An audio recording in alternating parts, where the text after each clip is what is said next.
హైదరాబాద్ లోనే the best gastroenterology hospital Ananya hospital Kukatpally. Appointment కై call చేయండి.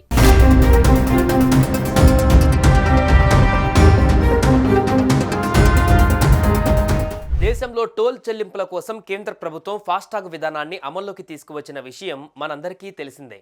అయితే మరో 3 రోజుల్లో కొత్త ఫాస్టాగ్ నియమాలు అమల్లోకి రానున్నాయి. వీటికి సంబంధించిన రూల్స్ తెలుసుకోకపోతే పెనాల్టీలు, పేమెంట్ రిజెక్షన్ వంటి సమస్యలను ఎదుర్కొనే ప్రమాదం ఉంది. కొన్నిసార్లు డబుల్ ఫీజు ఎదుర్కోవాల్సి ఉంటుంది. మరి వాహనదారులు పెనాల్టీ ఎలా తప్పించుకోవాలి, ఏం చేయాలి, అసలు కొత్త రూల్స్ ఏంటో ఇప్పుడు తెలుసుకుందాం.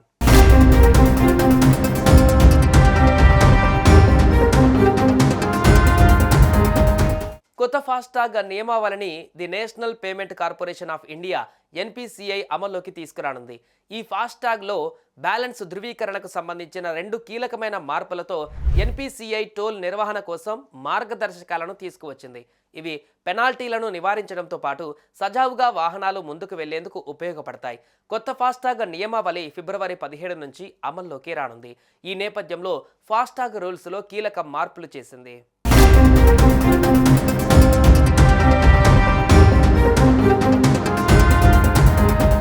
ఫాస్టాగ్ రూల్స్లో పలు కీలక మార్పులు చేశారు.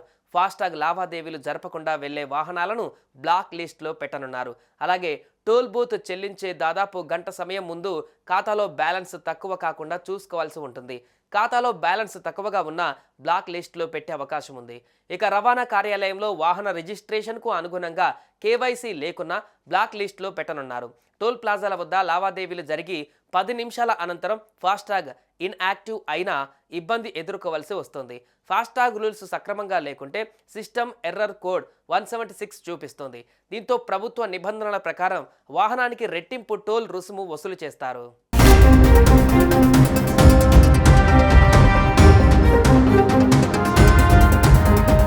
ఫాస్టాగ్ పై ఆధారపడే వాహనదారులు వారు ప్రయాణించిన ప్రతిసారి టోల్ ద్వారా వెళ్ళడానికి వారి ఫాస్టాగ్ ఖాతాను రీఛార్జ్ చేసుకోవాల్సి ఉంది.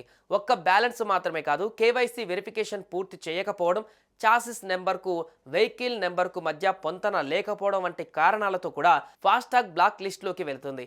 NPCI ప్రకారం 2 టైం లైన్లు ఉంటాయి.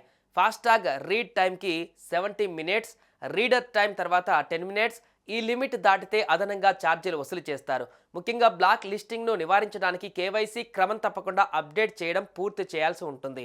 దూర ప్రయాణాలకు వెళ్లే ప్రజలు సమస్యలను ముందుగానే పరిష్కరించుకోవడం సమస్యలను నివారిస్తుందని గుర్తుంచుకోవాలి.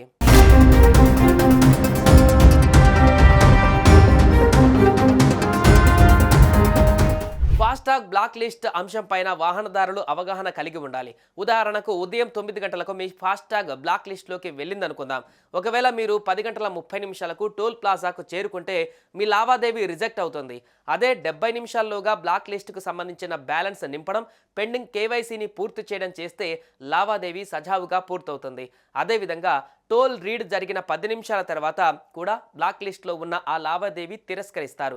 కాబట్టి ఈ నిబంధన గురించి వాహనదారులు తెలుసుకోవడం ముఖ్యం. ఫాస్టాగ్ను చివరి నిమిషంలో రీఛార్జ్ చేసే అలవాటు ఉన్నవారు దీన్ని దృష్టిలో పెట్టుకొని ముందుగానే రీఛార్జ్ చేసుకోవడం మంచిది.